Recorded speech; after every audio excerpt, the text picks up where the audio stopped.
ప్రియతమ నాయకులు మన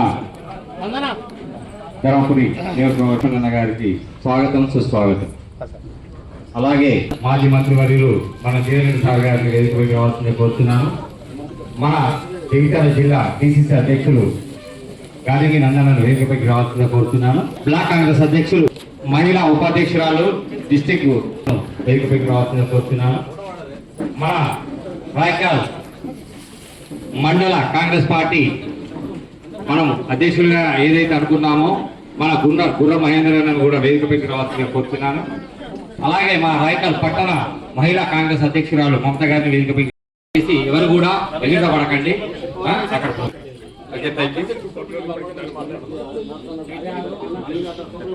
మనం ఏంటంటే డయాస్ మీద ఉన్న వాళ్ళు కాకుండా మీరు కూడా ఎవరైనా మాట్లాడాలంటే ఒక ముగ్గురు నలుగురు దయచేసి ఒక్క నిమిషమే మెయిన్ పాయింట్ చెప్పి కూకోండి. కొన్ని విషయాలను ఏంటంటే చెప్పండి. ముందరికి వచ్చి అప్పుడు కూడా మన పార్టీ తరఫున నిల్చుండి నిజంగా రాయకాల్లో ఒక 15 ఓట్లు 20 ఓట్లు 30 ఓట్లతో మనకు 4 వార్డులు పోవడం అనేది దురదృష్టకరం. అంత ఎదురులో అధికార పార్టీ అంతా ఏక కూడా మన రాయకాల్లో పోయి ఒకే ఒక్కటి మాదే కౌన్సిలర్ గా రావడం అనేది మాకు బాధ అనిపించింది సార్. అలా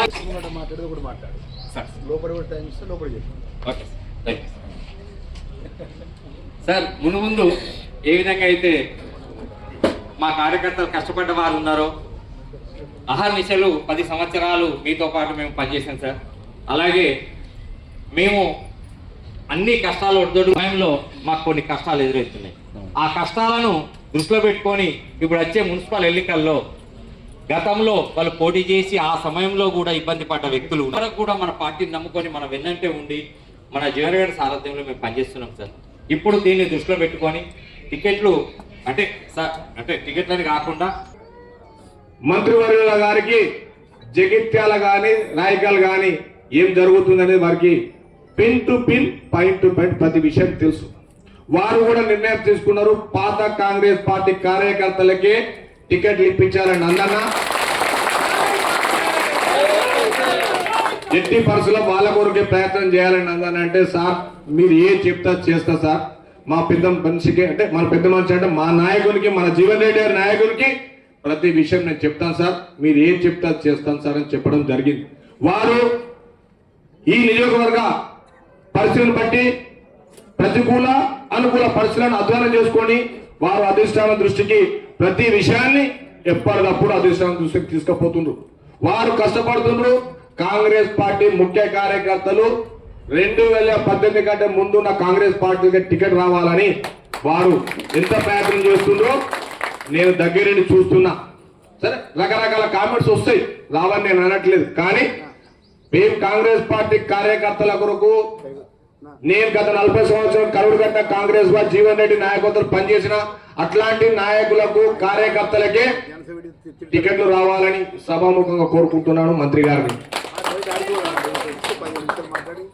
ఈ విషయం మొత్తం జగిత్యాల మున్సిపాలిటీ జగిత్యాల నియోజకవర్గం మొత్తం పిసిసి కౌన్సిల్లో గౌరవనీయులు ముఖ్యమంత్రి రేవంత్ రెడ్డి కౌన్సిల్లో జరుగుతూ ఉన్నది. ఏం జరుగుతుంది అనే సమస్య ఏదైతే సర్వే ప్రకారం చేస్తామని వారు అన్నారు. వారంటే మంత్రి గారు కూడా సార్ ఏదైతే సర్వే చేస్తారో మా లిస్టు వచ్చిన తర్వాత సర్వే చేయాలి, మేము లిస్టు పంపిస్తామని చెప్పడం జరిగింది. రాయగల్ పట్టణంతో నాకున్నటువంటి అనుబంధం మీకు తెలియదు కాదు. నేను 2009లో మొదటిసారి ఇక్కడ ఎన్నికలు పోటీ చేయడం జరిగింది.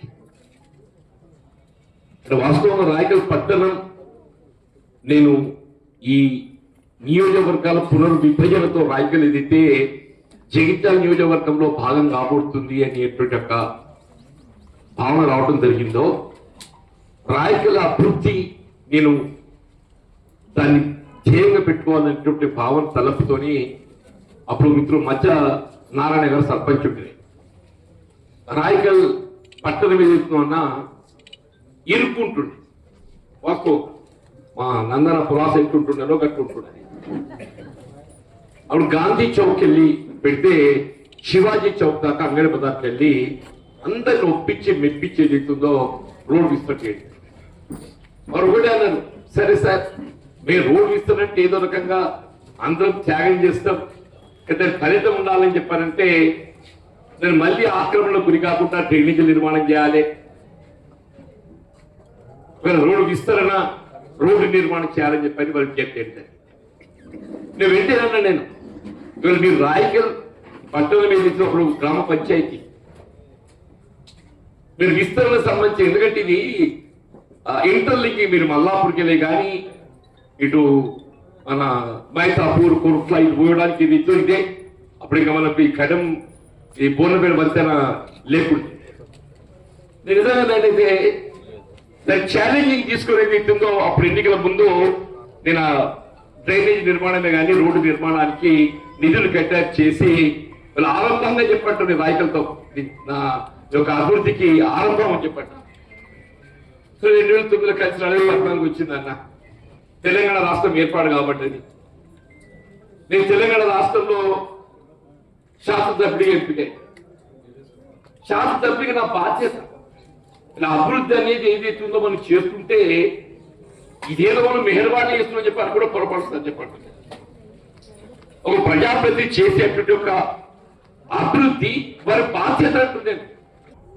అరే నాకేమంటారు నేను అంటే సీఎం గారు 67,000 కోట్లు ఇస్తాడు, లక్ష్మీ గారు పక్క మీద రాపియడా రాపియడే నాకు ఆశ్చర్యం అవుతుందని చెప్పి అంటున్నాను. నేను దయచేసి ఏంటుందో ఇలా అభివృద్ధి అనేది మన పౌర హక్కు. మనం ఏ స్థాయిలో ఉన్నా ఏ హోదాలో ఉన్నా అది మనం చేయవలసిన బాధ్యత, అది మనం చేయవలసిన బాధ్యత అని చెప్పంటున్నాను. నేను ఆ బాధ్యతకు అనుగుణంగా పనిచేస్తాం. దేవుడు నాకు ఎమ్మెల్యే చేసే అవకాశం ఇవ్వలేదు, అంతమంది బాధ్యత విస్మరించబట్టావా? మేము నర్సరీ ఎప్పుడు చెప్తాం మాదిక్కుంటా 6 కోట్లు ఇవ్వాలి మీకు అడుగు రెడీ ఉన్నది మాదిక్కుంటా ఒక 6 కోట్లు అవుతుంది చెప్పాను. ఊరికి వచ్చిన మొత్తం రాయకల్ పట్టణానికి సంబంధించిన మీరు మొత్తం ఈ మాది ఎక్కుంటా, దాని పేరే మాది ఎక్కుంటా.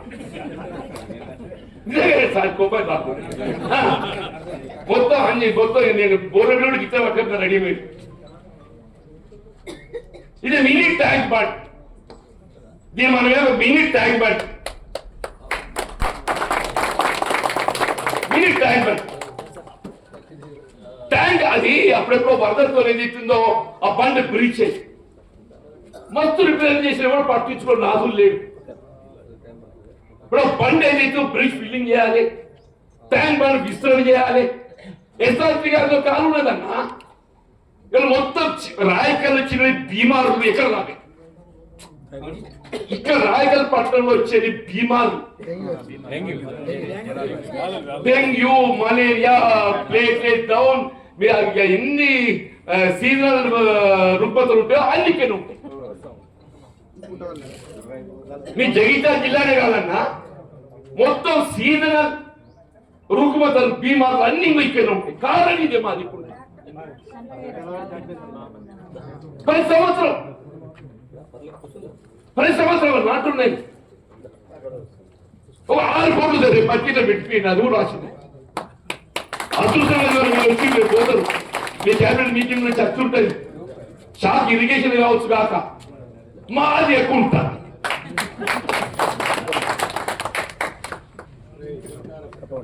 మా మనసులుగా మాది మనసులుగా చేయండి.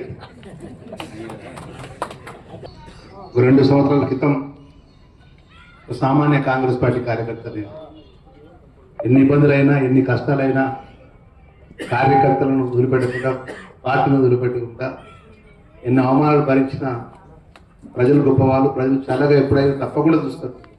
మరి ఆశీర్వాదం ఇచ్చినటువంటి మా ధర్మపురి ప్రజల పక్షాన ఆ నరసింహస్వామి దయతో శాసనసభ్యుడు మంత్రిగా మొదటి అధికార పర్యటనలో ఇంత పెద్దగా మా అన్న వస్తున్నాయని స్వాగతం పలికిన ప్రతి ఒక్కరు కూడా మా చెల్లెలకు ఇక్కడ మా చెల్లెలకు, మా అక్కలకు, మా అన్నలకు, పెద్దలందరికీ కూడా మా అన్న లక్ష్మణ్ కుమార్ అన్న మా మంత్రి అని గౌరవంగా ప్రేమగా స్వాగతం పలికి ఇంత గొప్పగా నన్ను స్వాగతం పలికి ప్రతి ఒక్కరికి పేరు పేరున మనస్ఫూర్తిగా శుభాకాంక్షలు తెలియజేసుకుంటున్నాను. కష్టపడి వచ్చిన వారికి ఆ కష్టం విలువ తెలుసు, కార్యకర్త విలువ తెలుసు. నేను ఎక్కువ మాట్లాడకుండా గత కొద్ది నెలకెళ్ళి జిల్లాకు సంబంధించి అనేక విషయాలు కానీ పార్టీ బలోపేత విషయంలో కానీ నేను మంత్రిగా బాధ్యతలు తీసుకున్న సందర్భంలో కూడా ట్రైబల్ శాఖ నా దగ్గర ఉంది. నేను ఛార్జ్ తీసుకుంటానికి ఇంకొక 15 నిమిషాలు కుర్చీలో కూర్చున్న ముందు సార్ నాకు గుర్తు చేశాను.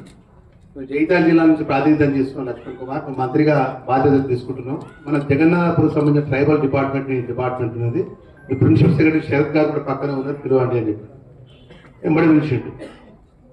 మా జగన్నాథపురం సంబంధించిన ఫైల్ ఏదైతే ఉన్నదో ప్రతిపాదనలు వచ్చి రెడీగా ఉన్నది, మీ డిపార్ట్మెంట్లో ఉన్నది.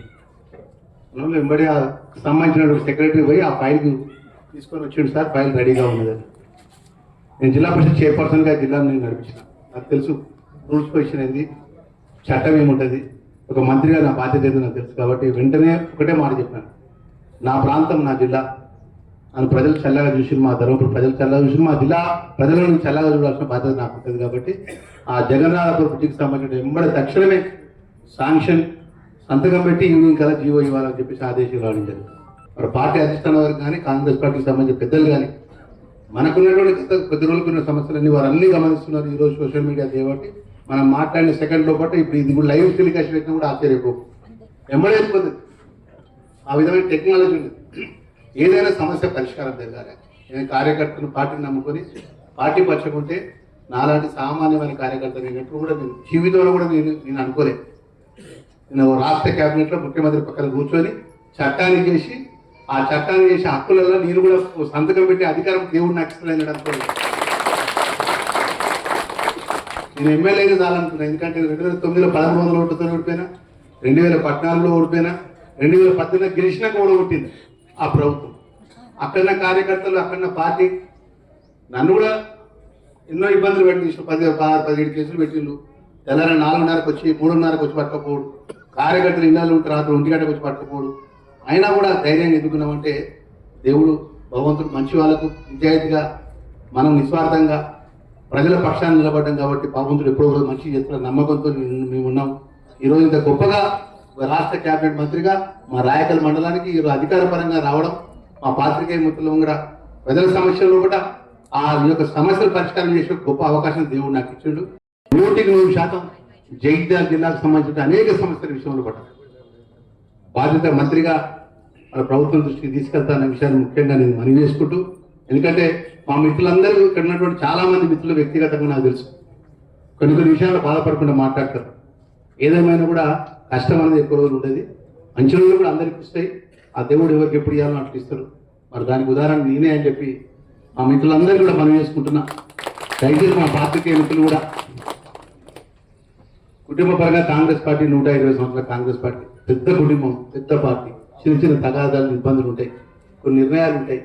ఆ నిర్ణయాల పరంగా కార్యకర్తలు కానీ పార్టీ నమ్ముకున్న ఎప్పుడు కూడా పార్టీ విస్మరించదు. ఎందుకంటే Meenakshi Natarajan AIC in charge general madam కానీ, పిసిసి అధ్యక్షుడు కానీ, రాష్ట్ర ముఖ్యమంత్రి వర్యులు కానీ, మరి నేను జిల్లా మంత్రిగా నాతో అనేక అంశాలు కూడా మాట్లాడినప్పుడు కానీ మనం ఈ రాష్ట్రంలో కాంగ్రెస్ పార్టీ కార్యకర్తల యొక్క భవిష్యత్తు కానీ కాంగ్రెస్ పార్టీ నమ్ముకున్న వాళ్ళని ఎప్పుడు నష్టం చేయాలని ఆలోచన పరంగా ఉన్నది కాబట్టి నాలాంటి వాడు మంత్రి అయింది ఇప్పుడు కాంగ్రెస్ పార్టీ. రాత్రి 11 గంటల వరకు మంత్రిగా నా పేరు లేదు, 11 గంటల తర్వాత నా పేరు వచ్చింది.